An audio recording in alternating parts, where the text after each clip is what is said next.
Le 30 mai au Gabon, le syndicat national des magistrats a adressé une pétition au président de la République Ali Bongo pour lui demander de se saisir personnellement du problème sur les revendications du corps adressées au gouvernement depuis décembre 2022. D'après le SINAMAG, le président de la République étant aussi président du Conseil supérieur de la magistrature devrait être au courant des réalités et défis que rencontrent les magistrats du pays, car selon l'organisation, le gouvernement reste sourd à ces revendications.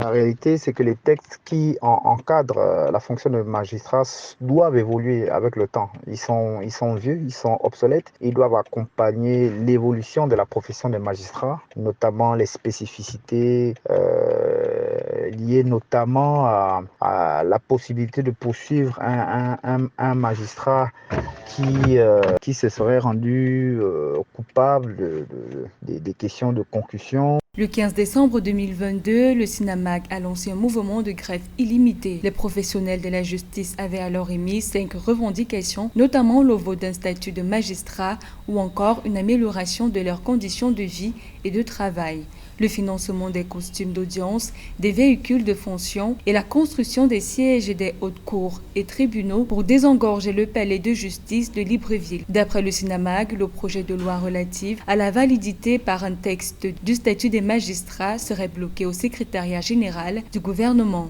L'interpellation du président de la République gabonaise, surtout en sa qualité de président du Conseil supérieur de la magistrature, elle vaut son pesant d'or. C'est peut-être la seule solution. Nous en sommes dans un pays hyper présidentialiste.